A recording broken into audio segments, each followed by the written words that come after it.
Alhamdulillah wa salatu wa salamu ala Rasulillah wa ala alihi wa sahbihi wa man wala. Assalamu alaikum wa rahmatullahi wa barakatuh. Brothers and sisters in Islam, Allah subhanahu wa ta'ala reminds us in the Quran what we should do at times of calamities. He subhanahu wa ta'ala says, فَلَوْلَا إِذْ جَاءَهُمْ بَأْسُنَا تَضَرَّعُوا وَلَكِنْ قَسَتْ قُلُوبُهُمْ وَزَيَّنَ لَهُمُ الشَّيْطَانُ مَا كَانُوا يَعْمَلُونَ. In this ayah, Allah subhanahu wa ta'ala says, if only when our calamity came to them, they tadarra'u, that is, that they humbled themselves, that they turned to Allah subhanahu wa ta'ala in obedience and worship. وَلَكِنْ قَسَتْ قُلُوبُهُمْ, but their hearts became hard. وَزَيَّنَ لَهُمُ الشَّيْطَانُ مَا كَانُوا يَعْمَلُونَ, and shaitan made what they were doing appear to be good to them. The great Mufassir al-Qurtubi, Abu Abdullah Muhammad ibn Ahmad al-Qurtubi rahimahullah ta'ala, he says that in this ayah there is a divine rebuke. That is, that Allah subhanahu wa ta'ala is rebuking them for abandoning supplication. They abandoned dua when the calamity came to them. And that is because their hearts were hard.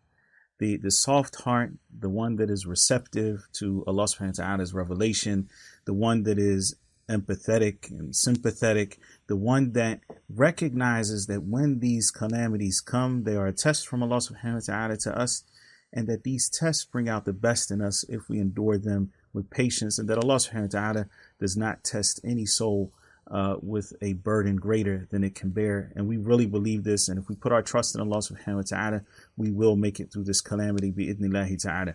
The important point here to note is that Allah Azza wa Jal is encouraging us to do many, or to make dua when calamity befalls. And therefore, during the times of calamities and suffering, such as we're going through right now with the COVID-19 pandemic that has gripped the world, it's even more important that we turn to Allah subhanahu wa ta'ala at this time and ask him for his relief and his protection. There are many du'as that we can make, specifically protection from illnesses, or more generally to be protected from any harm and to remove the harm that has befallen. And I'm sure that many of you have seen, lists of du'as going around. And this is good, alhamdulillah, that people are thinking about the importance of making dua at this particular time. However, many of those lists are simply that. They're lists, and a lot of us don't really know what these du'as mean. And it is important to understand the meaning of what we're calling upon Allah subhanahu wa ta'ala for. As many of the scholars say, ad-du'a'u silahul mu'min, that the dua is the weapon of the believer. وَلَكِنَّ السِّلَاحِ بِالضَّارِبِ, the weapon is only as effective as the one who is using it. So if we're making these du'as but we really don't understand them, then they're not going to be as effective as they could be if we actually know what we're asking Allah subhanahu wa ta'ala for. And this is very important, so that as we're learning these du'as, that we learn the meaning of these du'as. And today what I'd like to do is go back to the beginning. What I mean by going back to the beginning is that I want us to memorize a dua that is all-encompassing, and a dua that will help us to make more dua. And that is simply because I memorize a dua, or I know the meaning of a dua, or I have the willpower to make this dua, it doesn't mean that I'm actually going to make it. The only time I'm really going to supplicate to Allah subhanahu wa ta'ala and call upon him is if he aids me to do so. And this is basically what we find in the statement of Allah subhanahu wa ta'ala, إِيَّاكَ نَعْبُدُ وَإِيَّاكَ نَسْتَعِينُ. Every time we recite Surah Al-Fatiha, oh Allah, it is you alone that we worship, and from you alone we seek assistance. That is, that we seek assistance from Allah subhanahu wa ta'ala in worshiping him. And this is, similar to what we say when the adhan is being called. When the muadhin says, Hayya ala salah, Hayya ala falah, we don't repeat after the muadhin. We say, La hawla wa la quwwata illa billah. There is no movement. There is no power. There is no might except with Allah subhanahu wa ta'ala. I don't have the ability to answer that call to prayer, to come to success, unless Allah subhanahu wa ta'ala aids me in doing so. So as we memorize these du'as, and we know them, we know that I'm supposed to say this du'a in the morning or this du'a upon leaving the house and so forth. We're only going to do that if Allah subhanahu wa ta'ala aids us in doing so. And this is what I mean when I say going back to the beginning. So I want us to memorize the du'a today that we should be saying in every salat, in every single salat, from now until the day that Allah subhanahu wa ta'ala calls us back. We should be saying this dua. It is the dua that the Prophet sallallahu alaihi wasallam taught Mu'adh when he took him by the shoulder, Mu'adh ibn Jabal, radiyallahu ta'ala anhu, when he took him by the shoulder and he said, Inni la uhibbuk ya Mu'adh. Oh Mu'adh, I truly love you. So he goes on to say to Mu'adh, فَلَا تَدَعَنَّ فِي دُبُرِ كُلِّ صَلَاةٍ تَقُولُ فَلَا تَدَعَنَّ في دبر كل صلاة تقول اللهم أعني على ذكرك وشكرك وحسن عبادتك.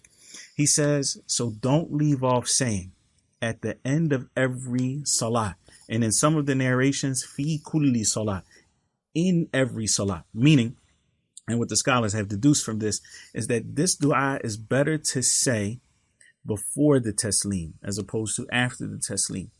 So before the taslim, you say this dua, oh Allah, aid me, help me, assist me in three things.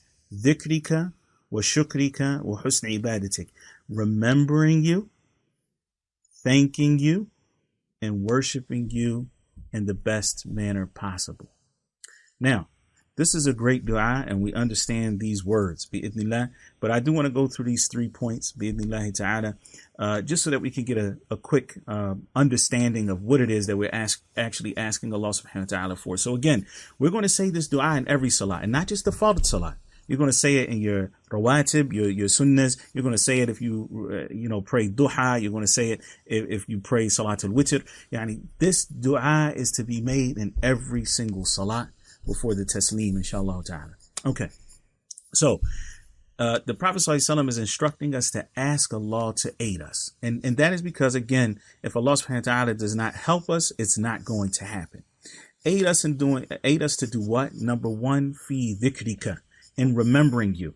And a dhikr has two different meanings. One is the opposite of al-ghafla, heedlessness or neglect. And this is the dhikr of the heart. That is, that we remember Allah subhanahu wa ta'ala inside of ourselves, that we remember his magnificence, subhanahu wa ta'ala, his generosity, his mercy, that we are conscious and cognizant of Allah subhanahu wa ta'ala at all times, that we don't forget him. So this is the dhikr of the heart.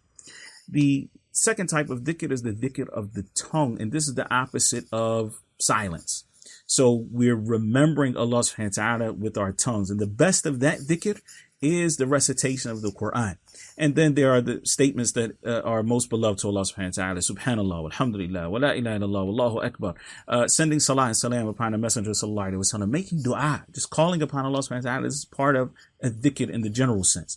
So when we're asking Allah to help us in dhikr, we're asking Allah subhanahu wa ta'ala to help us not forget him and also to mention him with our tongues, subhanahu wa ta'ala. And this is the best of our actions. Tayyib.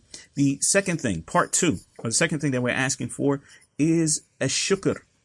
We're asking Allah subhanahu wa ta'ala to help us to show our gratitude to him. وَمَا بِكُم مِّن نِعْمَةٍ فَمِنَ اللَّهِ. Every ni'mah, every favor that you have is from Allah. And those favors may be material favors or they may be spiritual favors. I need the fact that Allah subhanahu wa ta'ala has blessed you to pray 5 times a day, that you remember Allah subhanahu wa ta'ala, that Allah azza wa jal has put in you the desire to make umrah and to make hajj and all of these other, to be a person who is concerned about their piety and sincerity. These are blessings from Allah subhanahu wa ta'ala that deserve to be thanked, as well as the other material blessings that we often think of, like having a reliable vehicle and a spacious home and a patient spouse and beautiful children and so forth. The fact that Allah subhanahu wa ta'ala has blessed us with sight, that he has blessed us with hearing, all of these are blessings from Allah subhanahu wa ta'ala that deserve to be thanked. That thanks starts in the heart by recognizing those favors. It manifests itself on the tongue. That is, when we speak about them, we praise Allah subhanahu wa ta'ala for them.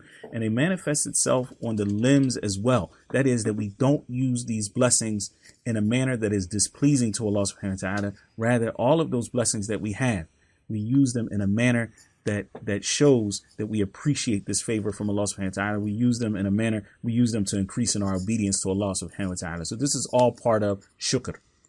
As we ask Allah subhanahu wa ta'ala for husn al-ibadah, we ask him to aid us to worship him in the best possible manner. There are two main elements here. Number one is that all of that worship be sincere for Allah subhanahu wa ta'ala, that there be absolute ikhlas, that we don't turn to anyone else, that we're not doing this form of ibadah because we want people to notice it, because we want their thanks, or any of those things, but that we do it sincerely for Allah subhanahu wa ta'ala. We worship Allah azza wa jal in public, in a manner, we worship Allah subhanahu wa ta'ala in public in a manner that we would do so in private. We're not, showing off. We're not being ostentatious. We're not looking for anything other than the reward of Allah subhanahu wa ta'ala. And the second part is that we do that worship in a manner that complies to the teachings of our Prophet alayhi salatu wassalam. If it is done for other than Allah subhanahu wa ta'ala, it's not husn al-ibadah, it's not good worship.